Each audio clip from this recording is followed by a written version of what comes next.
ప్రభువునందు ప్రియ సహోదరి సహోదరులకు మనందరి ప్రభువును రక్షకుడైన యేసుక్రీస్తు వారి దివ్యమైన నామంలో మీ అందరికీ నా శుభములు శుభాభివందనములు తెలియజేస్తున్నాను. ఈరోజు బైబిల్ గ్రంథం నుండి ఒక చిన్న విషయాన్ని మనం నేర్చుకుందాం.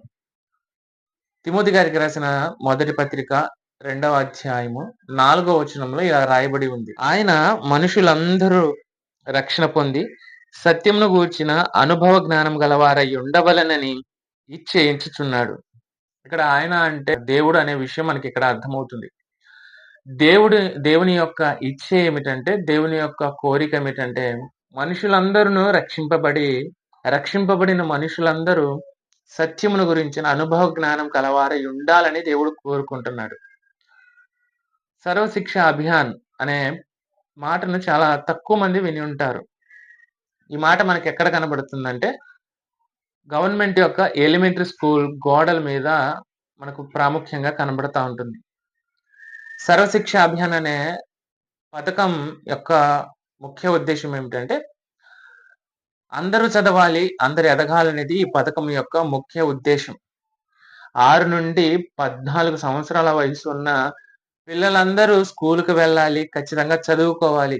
చదువుకోవడం ద్వారా ఏమవుతుందంటే, వారి యొక్క భవిష్యత్తు బాగుంటుంది. వారి జీవితంలో ఉన్నత స్థానానికి ఎదగగలరన్న ఉద్దేశంతో ప్రభుత్వం వారు సర్వశిక్ష అభియాన్ అనే పథకాన్ని ప్రవేశపెట్టడం జరిగింది.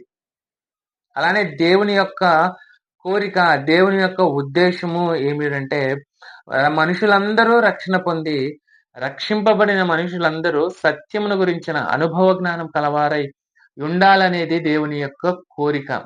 సత్యము అంటే యోహాను గారు రాసిన సువార్త 17వ అధ్యాయము 17వ వచనంలో నీ వాక్యమే సత్యము అనే మాట మనకు కనబడుతుంది. అంటే దేవుని యొక్క ఉద్దేశం, దేవుని యొక్క కోరిక, లేకుంటే దేవుని యొక్క ఇచ్చ ఏమిటంటే, ప్రతి మనిషి రక్షింపబడాలి.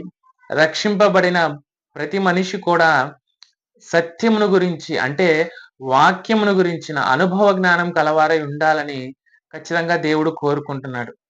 అంటే మందిరానికి వస్తున్న మనము, మరి ముఖ్యంగా రక్షింపబడిన మనం అందరము దేవుని వాక్యం విషయంలో ఎదగాలనేది దేవుని యొక్క కోరిక.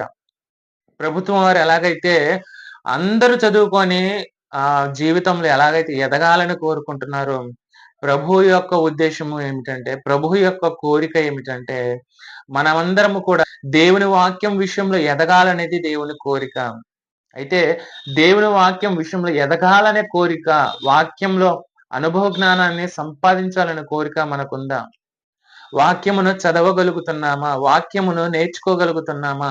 వాక్యమును కాసేపు వినగలుగుతున్నామా? ఒకసారి ఆలోచించండి. ఈరోజు క్రైస్తవ విశ్వాసుల పరిస్థితి, అందరూ కాదని కొంతమంది యొక్క పరిస్థితి ఎలా ఉందంటే, వాక్యం చెప్పే సేవకుడు ఒక 2 నిమిషాలు ఎక్కువ వాక్యం చెప్పేస్తే, ఎక్కువసేపు వాక్యం చెప్తే చాలండి, గడియారం వైపును సేవకుని వైపు, గడియారం వైపును సేవకుని వైపు చూసే పరిస్థితి. ఇలా మనం ఉండకూడదు.